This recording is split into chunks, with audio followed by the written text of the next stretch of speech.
प्यारे सज्जनों, गुरु कृपा से भाग्य बदल जाता है। भले ही आपके भाग्य में कुछ न लिखा हो, अगर आपके ऊपर गुरु की कृपा हो जाए तो आप भी वो सब कुछ पा सकते हैं जो आपके भाग्य में नहीं होता है। काशी नगर की एक धनी सेठ थे जिनकी कोई संतान नहीं थी। बड़े बड़े विद्वान ज्योतिषों से सलाह मशवरा करने के बाद भी उन्हें संतान का लाभ नहीं मिला। सभी उपायों से निराश होने के बाद सेठ जी को किसी ने सलाह दी कि आप गोस्वामी तुलसीदास जी के पास जाइए। वो रोज रामायण पढ़ते हैं, तब भगवान श्री राम स्वयं कथा सुनने के लिए आते हैं। इसलिए उनसे कहना कि आप भगवान से पूछ लें कि आपके संतान कब होगी। सेठ जी जब गोस्वामी जी के पास पहुंचे और अपनी समस्या के बारे में भगवान से बात करने के लिए कहा तो गोस्वामी जी ने अपनी सहमत दी और कथा समाप्त होने के बाद गोस्वामी जी ने भगवान से पूछा कि प्रभु, जो सेठ जी आए थे वो अपनी संतान के बारे में पूछ रहे थे। तब भगवान ने कहा, गोस्वामी जी, उन्होंने पिछले जन्मों में अपनी संतान को बहुत दुख दिए हैं। इस कारण से उनके एक जन्म की तो बात ही क्या, 7 जन्मों तक कोई संतान नहीं लिखी। दूसरे दिन गोस्वामी जी से जब सेठ जी मिलने आए तो उन्होंने सेठ जी को सारी बात बता दी। सेठ जी मायूस होकर के ईश्वर की मर्जी मान करके चले गए।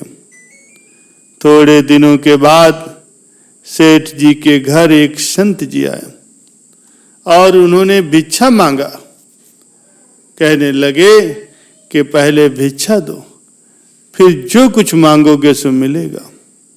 तब सेठ जी की पत्नी ने संत जी से कहा कि महाराज, मेरे कोई संतान नहीं।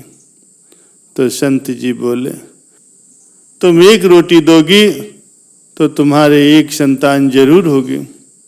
व्यापारी की पत्नी ने उन्हें 2 रोटियां दी, जिससे प्रसन्न होकर के संत ये कहते हुए चले गए कि जाओ, तुम्हारे 2 संतानें होंगी। 1 वर्ष के बाद सेठ जी के घर 2 जुड़वा संतानें हुई। कुछ समय के बाद जब गोस्वामी जी का उधर से निकलना हुआ तो व्यापारी के दोनों बच्चे घर के बाहर खेल रहे थे। उन्हें देख करके गोस्वामी जी ने व्यापारी से पूछा कि सेठ जी, ये बच्चे किसके हैं? तो व्यापारी ने कहा, गोस्वामी जी, ये मेरे ही बच्चे हैं। आपने तो झूठ बोल दिया था कि भगवान ने कहा है कि मेरे कोई संतान नहीं होगी, पर ये देखो गोस्वामी जी, मेरे 2 जुड़वा संतानें हुई। गोस्वामी जी ये सुन करके आश्चर्यचकित रह गए। फिर व्यापारी ने उन्हें संत के वचन के बारे में सब कुछ कह सुनाया। उनकी बात सुन करके गोस्वामी जी वहां से चले गए। शाम को जब गोस्वामी जी कुछ चिंतित मुद्रा में रामायण पढ़ रहे थे तो भगवान ने उनसे पूछा, गोस्वामी जी, आज क्या बात है, बहुत चिंतित मुद्रा में लग रहे हो? तो गोस्वामी जी ने कहा, प्रभु, आपने मुझे उस व्यापारी के सामने झूठा सिद्ध कर दिया। आपने तो कहा था कि व्यापारी के 7 जन्मों तक कोई संतान नहीं लिखी, फिर उसके 2 संतानें कैसे हो गए? तब भगवान बोले कि उसके पूर्व जन्म में बुरे कर्मों के कारण उसे 7 जन्मों तक संतान नहीं लिखी थी, क्योंकि मैं भी नियमों के मर्यादा में बंधा हुआ हूं।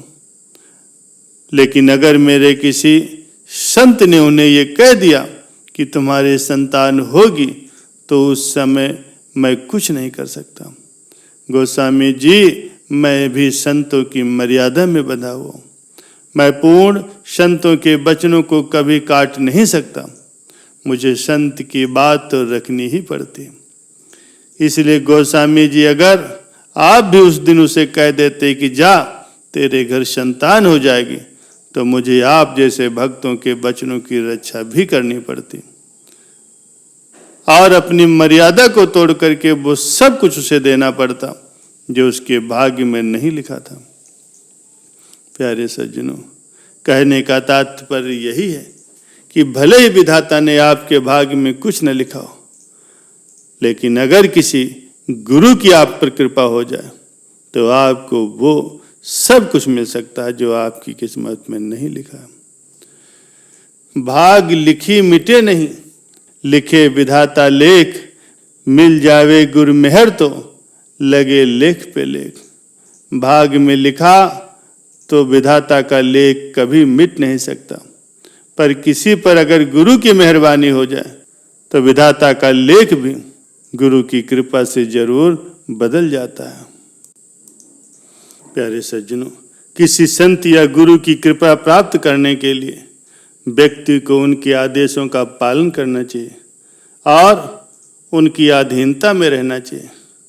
गुरु का आदेश और संबंधित उपदेशों का पालन आध्यात्मिक मार्ग के साथ अनुकूलता और प्राप्ति का एक महत्वपूर्ण साधन होता है। गुरु कृपा के माध्यम से ही व्यक्ति उनका आशीर्वाद प्राप्त करता है, जो उसे अपने अंतरात्मा के विकास में सहायता प्रदान करता है। इसके अलावा गुरु के आशीर्वाद से व्यक्ति को धार्मिक, आध्यात्मिक और लौकिक जगत में सहायता मिलती है और वो अपने उद्देश्यों की प्राप्ति के लिए प्रेरित होता है। कहा भी गया है कि गुरु बड़ा संसार में करता वो भव पार, कोई शरण में आ जाए तो कर देता उद्धार। ज्ञान तप योग भी सब है उसके अधीन, ईश चरण वंदन करते सदा हो उसके अधीन। मार्ग सुलभ करने वाला गुरु है सूर्य समान, अंधियारा मिट जाता है गुरु कृपा हो साथ। मृत्यु खड़ी यदि हो सामने, मन में हो गुरु का ध्यान, वो भी पीछे हट जाएगी करके वो गुरु सम्मान। प्रेम सरलता शांति का देते हैं सदा गुरु संदेश, मार्ग पे उनके जो चला कर देते भव पार।